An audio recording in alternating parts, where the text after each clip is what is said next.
ரொம்ப சந்தோஷமான ஒரு விஷயம் சொல்லணும். நார்மலாக ஸ்ரீகிருஷ்ண தேவராயன் அப்படிங்கக்கூடிய ஒரு ராஜா. அந்த ராஜா சம்டைம்ஸ் சில விஷயங்கள் சரியா இல்லாத போதும், அவரோட ஜாதகம் சரியாத போதும், ஒரு பெரிய மகாகுரு இருந்தார். அவர் பேர் வியாசராஜர். இது பற்றி நிறைய பேருக்கு நான் என்னுடைய நிறையா ஸ்பீச்சில் சொல்லியிருப்பேன். அதுக்கப்புறம் பார்த்தீங்கன்னா, யார் அந்த அட்வைசரோ, யார் அந்த ஜோதிடரோ, அவர் மேக்ஸிமம் வெளியே தெரியாமல் பார்த்துக்கொள்வதுங்கிற மாதிரி இருந்துட்டு இருக்கேன். ஆக்சுவலாகவே ஸ்ரீகிருஷ்ண தேவராயக்கு அப்புறம் ஒரு மனுஷன் ஒரு ராஜாவாக மாறி அந்த ராஜகுருவை பக்கத்துலேயே வச்சிருக்கிற சம்பவம் இப்போ நம்ம தமிழ்நாட்டில் நடந்துட்டு இருக்கு. வேறு யாரை பற்றியும் நான் பேசலை, திரு ஜோசப் விஜய் அவர்களை பற்றி பேசுகிறேன். நிறைய பேர் எனக்கு கமெண்ட் பண்ணியிருந்தாங்க, உங்களை கிறிஸ்டினா மாற்றிடுவாங்க. பாஸ், ஒரு மேட்ரு புரிஞ்சுக்குங்க, ரத்தத்தில் ஊர்ன விஷயத்தை யாருனாலையும் மாற்ற முடியாது. That's a faith.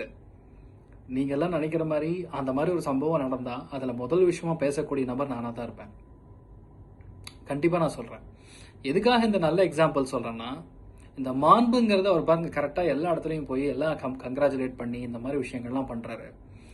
ஒருத்தர் யாரும் பகை சொல்லிக்காம திரு ஸ்டாலின் அவர்களோட வீட்டுக்கு போனார், வைகோ அவர்களுடைய வீட்டுக்கு போனார், எல்லாருடைய வீட்டுக்கும் போய் is more or less trying to maintain the decorum.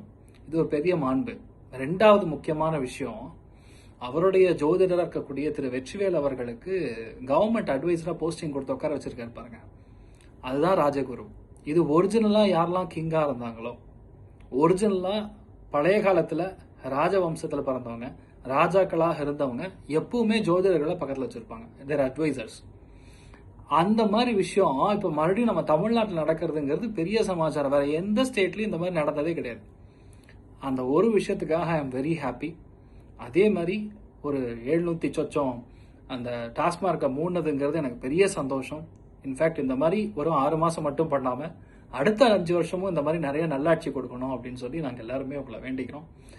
இளைய தளபதி விஜய் அவர்களே, நல்ல விஷயங்கள் நிறையா பண்ணுங்க, மக்கள் உங்க கூட இருப்பாங்க. தீர்க்க ஆயுஷ்மான் பவா. நீங்களும் நல்லா இருக்கணும். Continue the good work you are doing. All the best.